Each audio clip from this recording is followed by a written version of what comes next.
સમાચાર મળી રહ્યા છે મહારાષ્ટ્રની ચૂંટણી હોય કે વાવની ચૂંટણી હોય પાકિસ્તાન વચ્ચે પિક્ચરમાં ન આવે તો જ નવાય છે નેતાઓને પાકિસ્તાનને તો લાવવું જ પડે છે પણ આ બધા વચ્ચે વાવમાં અત્યારે ગુલાબ ખીલતું દેખાઈ રહ્યું છે અને કમળ મુરઝાતું દેખાઈ રહ્યું છે માવજીભાઈ તો ક્યાંય મહેક્યા જ નથી એ માવજીભાઈ કે જેઓ 1990ની ચૂંટણીમાં અપક્ષ ઉમેદવાર તરીકે લડ્યા હતા જીત્યા હતા ત્યારબાદ જનતા દળમાંથી લડ્યા હતા અને જીત્યા હતા પરંતુ આ વખતે એમનો કોઈ દાવ ચાલ્યો નથી નુપુર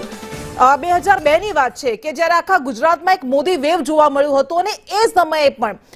આકરા વહાણમાં લઈને એ હેમાજી રાજપૂત કેવો જેઓ જીતી ગયા હતા કોંગ્રેસમાંથી અને આજે એ જ હેમાજી રાજપૂતના પૌત્ર છે ગુલાબસિંહ રાજપૂત એમનું ગુલાબ ખીલતું અહીંયા દેખાઈ રહ્યું છે અને કમળ મુરઝાતું દેખાઈ રહ્યું છે। બિલકુલ એક મોટી જવાબદારી હતી કોંગ્રેસનો ગઢ સંભાળવાની અને એમાં પણ ગેનીબેનના વારસદાર બનવાની આ જવાબદારી હતી અને એ ગુલાબસિંહ બખૂબી અત્યારે નિભાવી રહ્યા છે કારણ કે આ ડબલ ઝટકો એક બાજુ બનાસકાંઠાની લોકસભાની બેઠક કોઈ એનો બદલો લેવાનો ભારતીય જનતા પાર્ટી પાસે આ મોકો હતો એનો બદલો લેવા માટે બધી જ તાકાત લગાવવામાં આવી હતી મંત્રીથી લઈ સંત્રી બધાને ઉતારી દેવામાં આવ્યા હતા આખું મંત્રીમંડળ વાવની અંદર હતું પણ તેમ છતાં પણ કમળ કરમાઈ રહ્યું છે એનું કારણ ભારતીય જનતા પાર્ટીની સ્ટ્રેટેજી કરતા પણ કોંગ્રેસની જે અપીલ છે જે ભાવનાત્મક અપીલ અને ગેનીબેને કરેલા કામો પણ છે કારણ કે થોડા દિવસ પહેલા હું ભાભર જઈને પણ આવ્યો હતો અને ત્યારે ગેનીબેને કરેલા કામો ત્યાં આગળ જે લોકોએ મને ગણાવ્યા હતા લોકોએ જે વાત કરી હતી કે ગેનીબેન જ્યારે 2 ટર્મ માટે અહીંયા ધારાસભ્ય રહ્યા હતા અને 2 ટર્મ માટે તેમના દ્વારા કરેલા આ કામો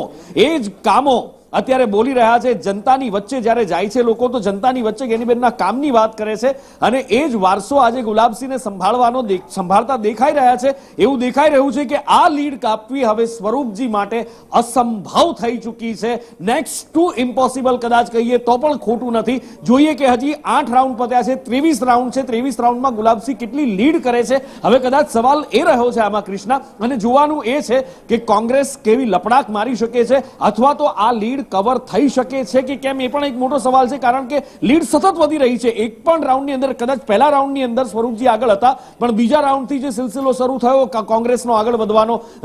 ગુલાબસિંહનો આગળ વધવાનો એ સિલસિલો હવે વણથંભી રીતે આગળ વધી રહ્યો છે જે બિલકુલ વણથંભી રીતે આગળ વધી રહ્યો છે।